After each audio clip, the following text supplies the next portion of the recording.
Hello, good evening, good morning, or good afternoon to all the listeners and the viewers of Freelance Blend. This is Marv De Leon for another episode of the Freelance Blend podcast and also Freelance Blend TV. And today I'll talk about how to start a successful workshop. So this is part one. It's a two-part series on how to start a workshop. And as you know, I've been conducting workshops for maybe 3 years. And sa bilang ko, siguro it's more than a dozen workshops already. Siguro almost 20 workshops. And I realized that I haven't shared how powerful workshops have been for my business, my freelancing and solopreneur career.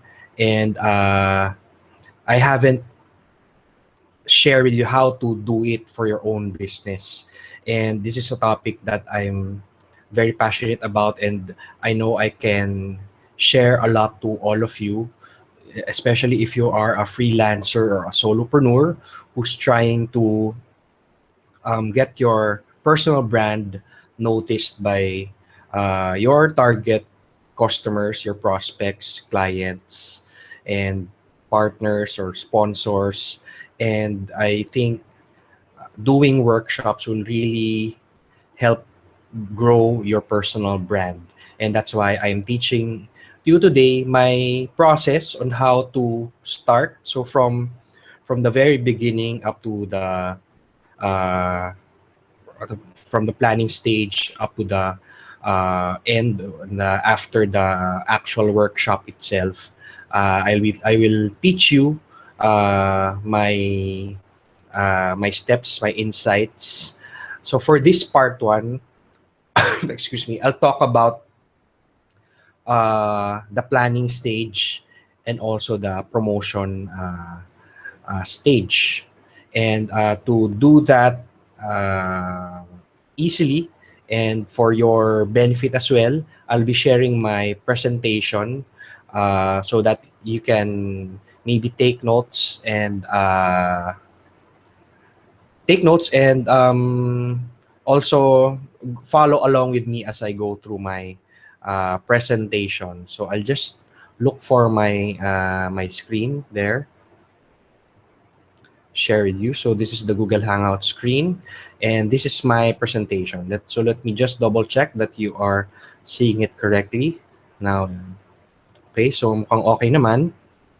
So we start with the planning stage. So of course, very important in any business and even uh, workshop, parang business na rin siya. So definitely you have to plan first.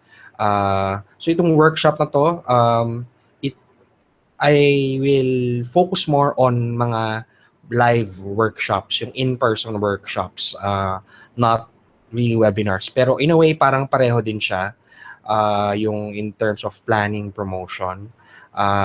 So you can apply it for workshops, whether online or offline. But we'll focus on the live workshops na workshops depends from 5 to 50 people. Uh, Same planning applies. So the planning stage, number one would be to, kanino ba to? Who is this for? Who are you targeting with this workshop? And after you've identified that, what transformation do you want them to go through? So for example, your workshop is about how to cook adobo.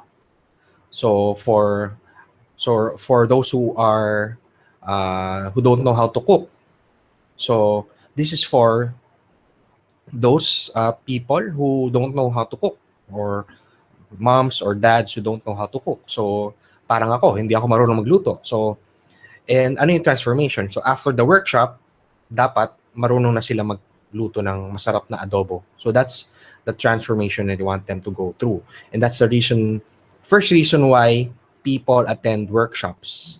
They want for them um, to have a positive change in their lives, to become a better person after they walk out of your workshop. So, ayun yung una nyong iisipin. And from this, itong dalawang questions na to, with yung the next steps in the planning stage, which is once you've let's say thought of sino yung target mo for the workshop and the transformations, validate the idea maybe by asking your friends, researching in Google or Facebook, are there workshops like this. Maganda kung meron na, at least merong, it means there is an audience for this. So make sure na you, in a way, you validate the idea. Hindi lang siya idea inside your head. Dapat it's an idea that has worked already and people have paid for them to attend this workshop. Next is to create an outline of your topics and subtopics. So from your yung initial na sinulat yung who is this for, the transformation, then you can think of topics that can target what you want them to go through and learn. So for example, again, yung how to cook adobo for beginners. So lahat ng topics that you can think of, the equipment that they need to buy, the ingredients, the different styles of adobo, etc., etc. So yun yung mga topic and subtopics. So do an outline of that, or also you can also create a mind map muna para hindi siya para lahat ng ideas that come up, topics that come up about that central idea will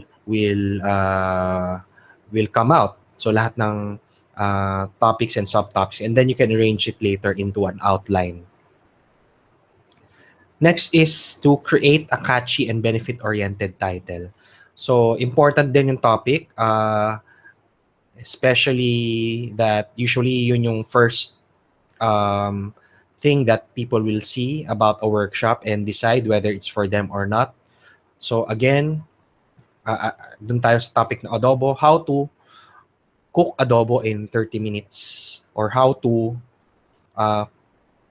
cook adobo, how to learn how to cook adobo in one day, or something like that. So benefit oriented yun, you learn how to cook adobo. If you tapos learn how to cook adobo for beginners. So para kanino ba to? So this is for beginners. So it's very targeted to the people who would love to learn how to cook adobo. So that's an example.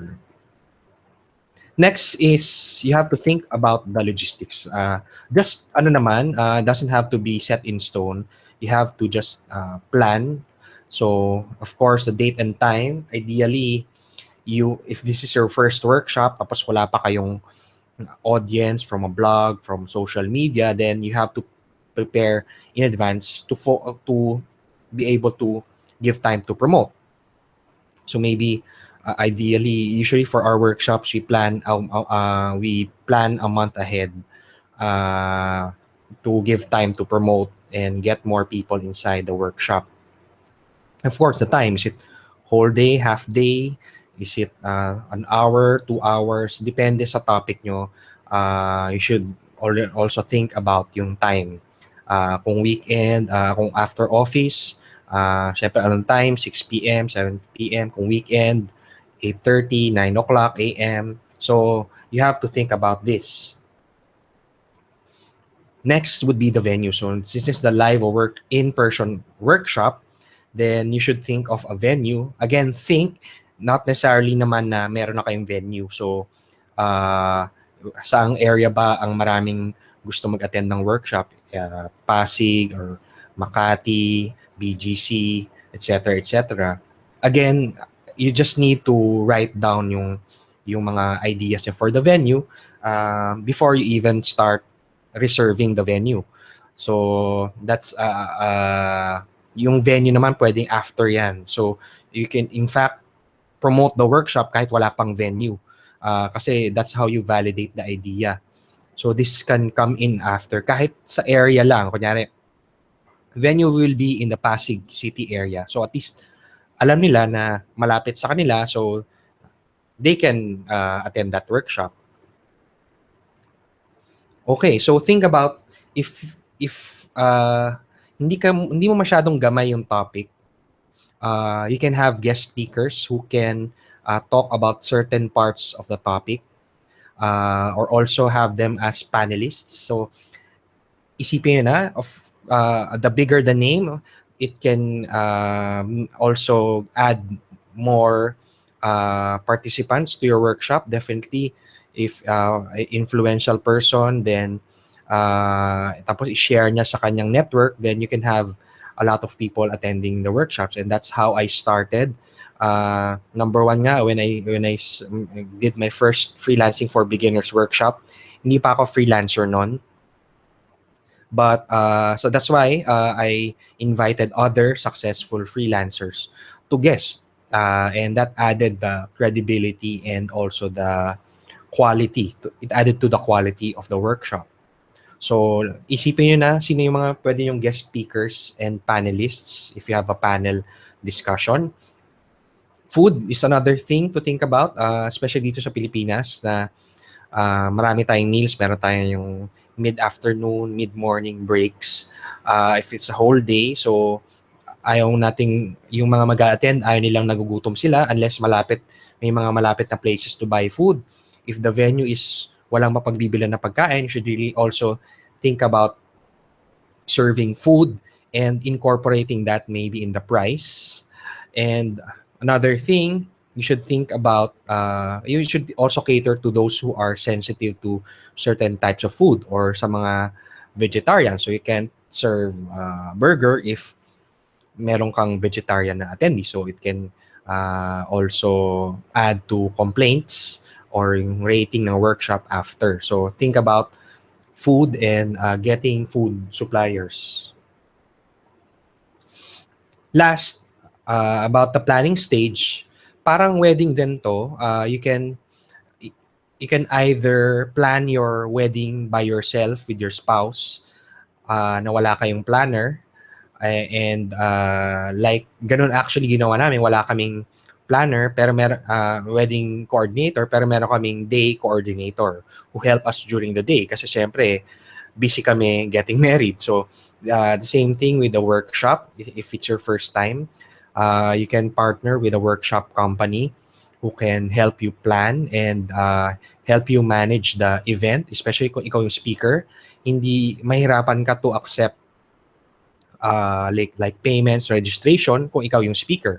So you can yun nga, work with a friend maybe, or work with a workshop company like Manila Workshops, my events management and workshop partner for my successful past workshops, including my very first workshop in 2013 ba, 2014.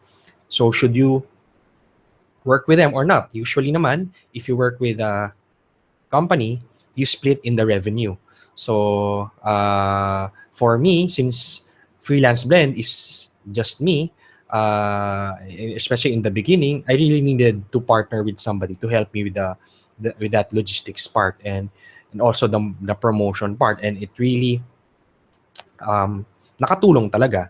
And that's why up to now, I'm still partners with Manila Workshop. So those are the small things, well, hindi naman really small, but major things that you think about when planning a workshop. And I think we've covered most of it. Meron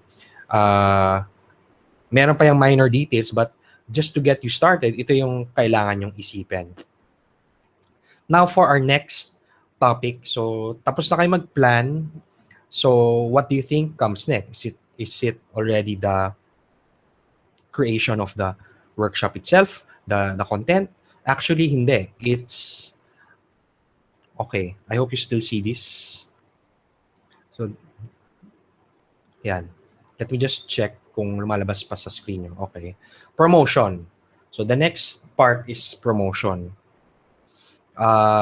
Very important, especially it will be hard at the start to get participants unless it's a very popular topic and you're a very popular brand or person already, or you're a big blogger na marami kang followers. It won't be hard for you. But if you're starting from scratch, your business is just new, or you're just new in the freelancing industry or solopreneur game, or pwedeng bago ka pero wala ka pang network, then promotion will be very important. It's like half the battle when it comes to making your workshop successful. Kasi if your promotion does not work, it sucks, then walang mag-a-attend ng workshop nyo and sayang yung pagod nyo. So you can start, in fact, promoting after doing the planning stage. Basta meron na kayong itong mga susunod na steps or items. So number one will be to write already the sales page. So ano ba yung sales page? Ito yung page where people can register for the workshop.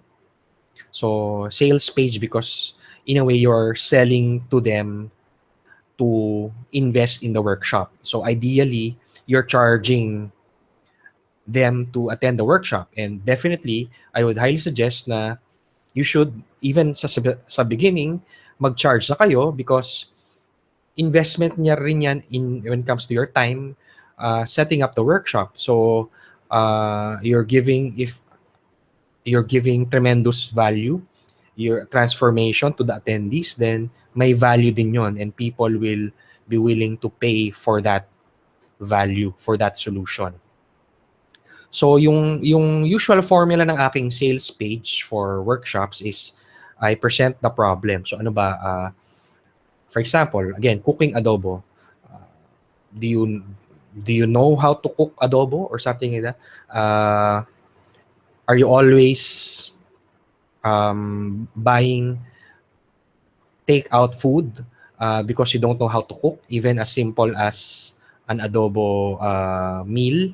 So parang ganon, you're presenting the problem. So I'm thinking about this on the fly. Hindi ko to prepare itong adobo cooking, learning how to cook adobo. So yun yung problem. Parang make them realize na kailangan nila. So kung sila yon, they will be able to parang realize na, para sa akin itong workshop na to.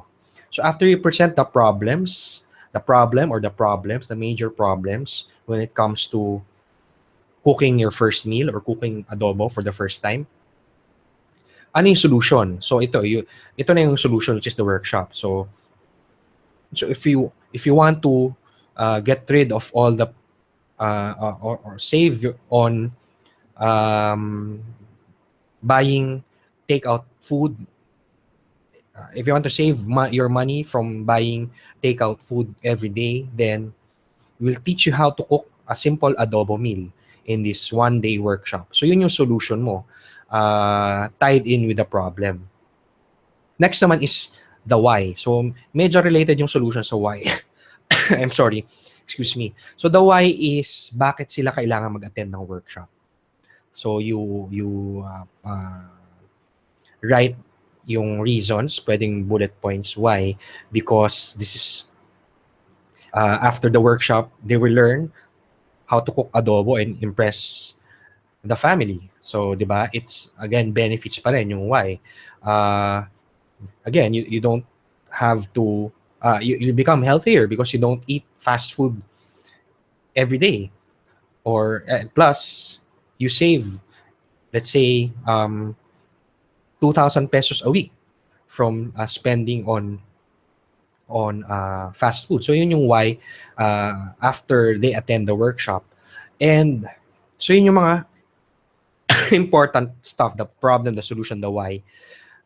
After that, dun mo palang sasabihin yung details. So mas importante malaman nila yung ma-influence sila, ma-encourage sila to attend the workshop kasi it's solving their solution. So unti-unti sabihin mo na yung doon na lang, you don't usually, I see mga sales page ng workshop, they start with the what, the why, when, where, how. So this one, doon mo na sa ilalim ilalagay. Because if it really solves a problem, hindi nila iintindihin yung kung saan man yan, kung kailan. They will really attend your workshop kahit ganong kalayo pa yan. So, hindi yun yung main consideration for them. So, the what, what they'll get, what's it about, yung outline of the workshop, yung when, syempre, kailan, where, how to get there, yung map, for example, how to register. And then last is yung investment. How much to invest in the workshop. So it's not the fee. You say it or you word it as an investment. Kasi kung if it's the workshop fee, yung fee kasi may negative connotation, ay gastos yan. So if it's an investment, they know that they're spending something na merong ROI after, na yun nga, ano ba yung ROI? Pwedeng they can be a cook, tapos ibenta nila yung adobo, or they can be impress their family, which is another ROI. So, magkano ba how can they join the workshop? Ano ba yung investment? So, yun yung towards the end na yung explanation on the price. Again, people will pay large amount of money for a solution. If it's something, it's really a pain point. Again, yung nga, hindi sila marunong magluto. So, if it's a big problem, then hindi yun yung if you word your sales page correctly, yung investment will be secondary no matter how high the price is.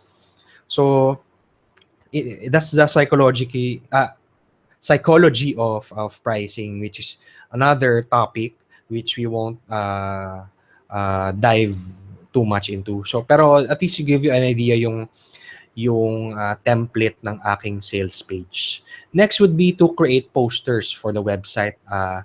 For website, poster, and social media, kasi important din yung poster for the promotion. The better looking, the better attractive the poster is, the more interested attendees will click your link and be interested in your workshop. So you can use online tools like canva.com where you can create posters na may templates na, or you can have hire a graphic designer to help them do that for you. Next would be to share in your online channel. So yung sarili mong channel like a blog, a website, your social media account, a meetup.com, or even a Facebook event. Create a Facebook event, especially if your target audience are all in Facebook. So this will really help. This is what we actually do. We use yung mga online channels ng Freelance Blend, and we also get, so yung next will be get affiliate partners. So ito naman, you leverage on their own online channels and their influence, and maybe give them a commission and every time they refer an attendee to you, a paid attendee. So we do this as well. Next would be to share in groups, whether Facebook groups, meetup groups that you are a part of, member ka, not necessarily your own, but if you're a member of a large group in Facebook, then share it there. Maybe ask permission from the admin, or maybe even get the admin as an affiliate where they earn a commission every time somebody joins, pays for the workshop, so they earn something as well. Lastly, another way to promote and reach thousands and even millions of people would be Facebook ads. So with Facebook ads, dito may investment na on your side. But usually, pag nakakarami ka na ng workshop, you know na the return, kung magkano yung kikitain mo, then you know how much you can invest naman. So let's say you can invest 2,000 pesos on ads, and you know that by investing in ads, you can get in return maybe 8,000 pesos. So kumita ka na 6,000. So this is what we also practice when it comes to promoting our workshops. Okay, that actually, I'll just unshare my screen and I'm back. Now that ends our part one of how to create a successful workshop. And we talked about the planning stage and the promotion stage. For part two, we'll talk about the content and what you need to do or think about, more of do on the day of the workshop itself. Ano yung mga kailangan mong tandaan to make it a successful workshop. So again, this is just the first part. The second part will come to you next week, and I hope you watch out for that. You can listen to it on the podcast and also on Freelance Blend TV in YouTube. But before we go, I'd like to invite you to my upcoming meetup that will be on January 12. That's a Creatives and Entreps meetup. Mixer pala. I'm sorry. Just go to freelanceblend.com/meetup Jan for January and then 2017. Meetup Jan 2017. And then we're also having our upcoming emerging social media workshop for marketers, and that will be on January 7 at the Ortigas building in Ortigas Center, Pasig, 1:30 p.m. to 4:30 p.m. So to join, just go to freelanceblend.com/emerging social. Again, that's freelanceblend.com/emerging social. Okay, that's it for this episode. Peace to everyone. Bye.